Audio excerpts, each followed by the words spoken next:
6। हमारा अवचेतन मन कैसे काम करता है, इसकी जो जानकारी हमें है, उसके आधार पर हम देखेंगे कि मेरे मित्र के साथ क्या हुआ। आदमी चेतन मन अर्थात तर्क प्रधान मन में जो कुछ भी विश्वास करता है, अवचेतन मन उसे स्वीकार कर सकारात्मक काम करता है। मेरा मित्र जब उस तांत्रिक से मिलने गया तो खुश था, स्वस्थ और मजबूत था। तांत्रिक ने बहुत नकारात्मक सुझाव दिया जिसे उसने स्वीकार कर लिया। वो भय से आतंकित हो गया और बार बार यही सोचता रहा कि अमावस्या के बाद वो मर जाएगा। उसने सबको बताना शुरू कर दिया और अपने अंत का इंतजाम भी कर लिया। यह प्रक्रिया उसके दिमाग की ही उपज थी, उसकी अपनी धारणा थी। वो अपने आप मृत्यु को ले आया या स्वयं अपने शरीर का अंत कर दिया, और इसका जिम्मेदार खुद उसका डर था। वो अपनी आशा के अनुकूल मृत्यु का इंतजार कर रहा था। वो तांत्रिक जिसने मृत्यु की भविष्यवाणी की थी, वो ढोंगी था। उसके पास कुछ लाल व पीले पत्थरों को छोड़कर तांत्रिक शक्ति नाम की कोई चीज नहीं थी। उसके सुझावों में रचना करने या संहार करने की कोई शक्ति नहीं थी। यदि मेरा मित्र अपने मन के नियम जानता होता तो वो पूर्ण रूप से तांत्रिक के नकारात्मक सुझाव को रद्द कर देता। उसके सुझावों पर कोई ध्यान नहीं देता, क्योंकि वो जान गया होता कि वो अपने विचारों और भावनाओं के अधीन है। उसको सुरक्षा प्रदान करने के लिए उसके विचार इस्पात के कवच के मानिंद हैं, जिस पर भविष्यवाणियां टकराकर टूट जाया करती हैं। यदि उसे अपने मन से बात करने का तरीका पता होता तो वो नकारात्मक सुझावों को रद्द करके आज तक जीवित और सुरक्षित रहता। बाहर के विचारों में अपनी कोई शक्ति नहीं होती, उन्हें शक्ति आपके विचारों से मिलती है। आपको अपनी मानसिक स्वीकृति देनी पड़ती है, तब जाकर वे आपके बनते हैं और आप वैसा ही सोचने लगते हैं। याद रखें, आपके पास चुनने की क्षमता है। अपना जीवन स्वयं चुनो, अपना स्वास्थ्य स्वयं चुनो, अपना प्यार स्वयं चुनो। किसी धारणा को मान लेने की शक्ति। आपका मन तर्कों की मंजुषा है। इसका अर्थ है कि आपका चेतन मन जिस किसी धारणा को तर्क के आधार पर सत्य मान लेता है, उसे आपका अवचेतन मन में बैठे प्रश्न या समस्या का हल मानकर अपना लेता है। यदि आपके तर्क का आधार सही है तो उसका परिणाम भी सही होगा। उदाहरण के लिए, प्रत्येक गुण प्रशंसनीय है। दया गुण है, इसीलिए दया प्रशंसनीय है। एक अन्य उदाहरण, प्रत्येक निर्मित वस्तु बदलती है और मिट जाती है। मिस्र के पिरामिड निर्मित किए गए पहाड़ हैं, इसीलिए वे एक दिन मिट जाएंगे। पहला वक्तव्य एक प्रमुख धारणा है और सही निर्णय निश्चित रूप से सही धारणा है।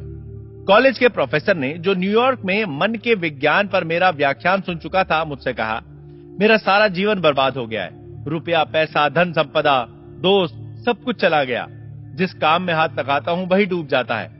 मैंने उसे समझाया कि वो अपने मन में पक्की धारणा बनाए कि उसके अवचेतन मन का असीमित ज्ञान उसे ले जा रहा है, उसका मार्गदर्शन कर रहा है और उसे आध्यात्मिक, मानसिक एवं भौतिक रूप से खुशहाल बना रहा है। तब उसका अवचेतन मन स्वतः बुद्धिमानी से उसके धन का नियोजन करेगा, सही परामर्श देगा और शरीर को स्वस्थ करके उसके मन को सुख व शांति प्रदान करेगा। प्रोफेसर ने अपने जीवन का पूरा नक्शा बदलकर उसे अपनी चाहत के अनुकूल ढाल लिया और निम्नलिखित को अपनी धारणा बना ली। असीमित ज्ञान सभी बातों में मेरा मार्गदर्शन कर रहा है। पूर्ण स्वास्थ्य मेरा है। मेरा मन एवं शरीर प्रेम और सौहार्द से भरा पूरा है। सौहार्द, प्यार, शांति और संपन्नता मेरी है। मेरा पूरा शरीर और मन सही कर्मों और दैवी नियमों के अधीन चल रहा है। मैं जानता हूं कि मेरी प्रमुख धारणा जीवन के अनंत सत्य पर आधारित है और मैं जानता हूं, ऐसा एहसास करता हूं और विश्वास करता हूं कि मेरा अवचेतन मन मेरे चेतन मन के विचार प्रवृत्ति के अनुकूल चलता है। उसने मुझे लिखा, मैंने उपयुक्त वक्तव्य को दिन में कई बार शांतिपूर्वक बड़े प्यार से धीरे धीरे ये सोचकर दोहराया कि वो मेरे अवचेतन मन की गहराई में उतर रहा है और उसका परिणाम अब आएगा। आपने मुझे जो समय दिया, मैं उसके लिए आपका अत्यंत आभारी हूं और ये कहना चाहता हूं कि मेरे जीवन में परिवर्तन होने लगा है। वास्तव में ये कारगर है। अवचेतन मन विवादों पर तर्क नहीं करता। आपका अवचेतन मन पूर्णतः बुद्धिमान है और सभी प्रश्नों का उत्तर जानता है। वो आपसे विवाद नहीं करता या आपसे उलटकर कुछ नहीं पूछता। वो ये नहीं कहता, आपको उसका प्रभाव मुझ पर नहीं डालना चाहिए।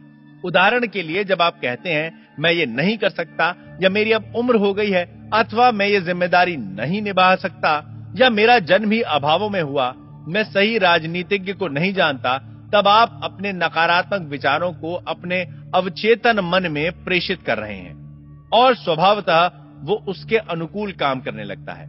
इस प्रकार आप अपना ही नुकसान कर रहे हैं।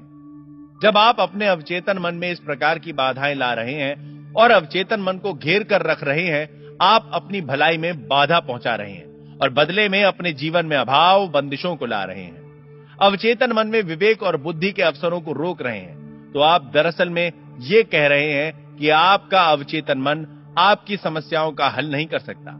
इससे मानसिक और भावनात्मक रुकावट पैदा होगी, जिसकी वजह से बीमारी या मानसिक चिड़चिड़ापन पैदा होगा। अपनी इच्छाओं को प्रभावशाली बनाने और अपनी निराशा दूर करने के लिए दिन में कई बार जोर से ये वक्तव्य दोहराएं। असीमित ज्ञान, जिसने मुझे ये इच्छा दी है, वो मुझे मार्गदर्शन देगा और मुझे अपनी इच्छा को पूरा करने की योजना की ओर ले जाएगा। मुझे मालूम है कि मेरे अवचेतन मन का गहन विवेक अब जाग गया है और जो कुछ मैं अंदर महसूस कर रहा हूं, अब वो होने जा रहा है। मेरे अंदर और बाहर का ज्ञान बराबरी के संतुलन में पहुंच गया है।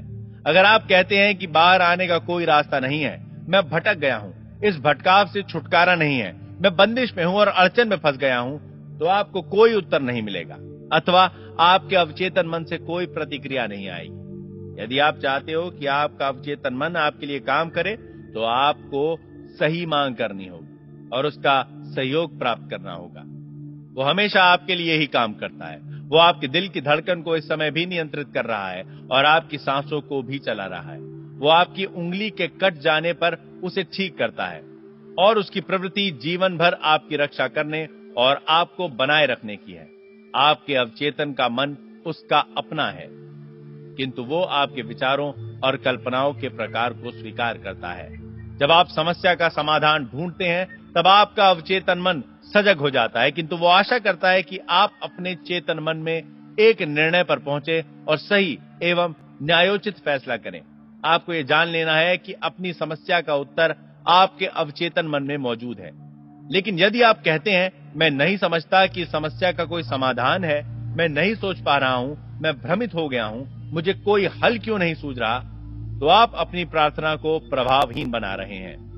ठीक वैसे ही जैसे एक सिपाही खड़ा सोच रहा हो, आपको कोई रास्ता नहीं दिखाई देगा। अपने मन के पहिए को रोकें, ठहरें, फिर चलने दें और आहिस्ता से दृढ़ विश्वास के साथ कहें, मेरा अवचेतन मन समस्या का समाधान जानता है। वो अब जाग उठा है तथा समस्या को हल करने के लिए तैयार है। मैं जानता हूं कि मेरे अवचेतन मन का असीमित ज्ञान सब कुछ जानता है और अब वो मेरी समस्या का सही समाधान देने जा रहा है। मेरे सही विश्वास ने अब मेरे अवचेतन मन के शक्तिपुंज को उसकी शान से मुक्त कर दिया है। मैं खुश हूं कि मेरे मन की इच्छा पूरी हो रही है।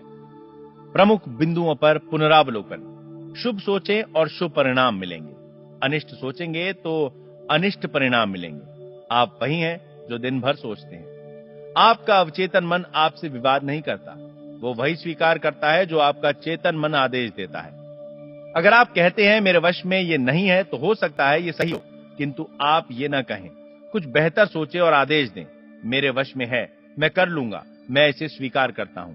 आपके पास चुनने की शक्ति है। स्वास्थ्य और खुशी को चुनें। आप दोस्ती को चुन सकते हैं अथवा दुश्मनी चुन सकते हैं। आप सहयोग और भाईचारा चुनें, आनंद और दोस्ती चुनें, प्यार करना चुनें और दुनिया आपको पसंद करेगी, आपका इंतजार करेगी। यह आकर्षक व्यक्तित्व बनाने का सर्वोत्तम मार्ग है। आपका चेतन मन दरवाजे का पहरेदार है। इसका प्रमुख कार्य आपके अवचेतन मन को झूठे प्रभावों से सुरक्षित रखना है। चुनाव ये करें कि आपके लिए ये शुभ हो सकता है और अब हो रहा है। आपके पास चुनने की बहुत बड़ी क्षमता है। खुशी और संपन्नता को चुनें। दूसरों के दिए वक्तव्य और सुझावों के पास आपको नुकसान पहुंचाने की कोई शक्ति नहीं है। आप दूसरों के वक्तव्य और सुझाव को रद्द करना चुन सकते हैं।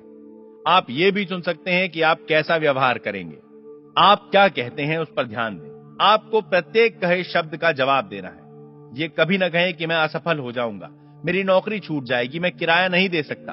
आपका अवचेतन मन मजाक स्वीकार नहीं कर सकता। वो ऐसी बातों पर ध्यान नहीं देता। आपका मन अनिष्ट नहीं है। प्रकृति की कोई शक्ति अनिष्ट नहीं है। यह आपके ऊपर है कि आप प्रकृति की शक्तियों को कैसे प्रयोग करते हैं। कभी न कहें मैं नहीं कर सकता। इस भय को ये कहकर भगा दे, मैं अपने अवचेतन मन की शक्ति से सब कुछ कर सकता हूं। अनंत सत्य और जीवन के सिद्धांतों पर खड़े होकर सोचना शुरू करें। भय, अज्ञान और अंधविश्वास पर खड़े होकर न सोचें। अपने लिए दूसरों को न सोचने दें, अपने विचार चुनें और अपने निर्णय करें। आप अपनी आत्मा के कप्तान और अपनी किस्मत के मालिक हैं। याद रखें, आपके पास चुनने की क्षमता है। अपना जीवन चुनें, अपना प्यार चुनें, अपना स्वास्थ्य चुनें, सुख और खुशियां चुनें। आपका अवचेतन मन जो भी सत्य मान लेता है और उसे सच होने का विश्वास कर लेता है, उसे आपका अवचेतन मन स्वीकार कर अंगीकार कर लेता है। सुनहरे भविष्य में, दैवी मार्गदर्शन में, सही कर्म और सुखमय जीवन में विश्वास करना शुरू करें।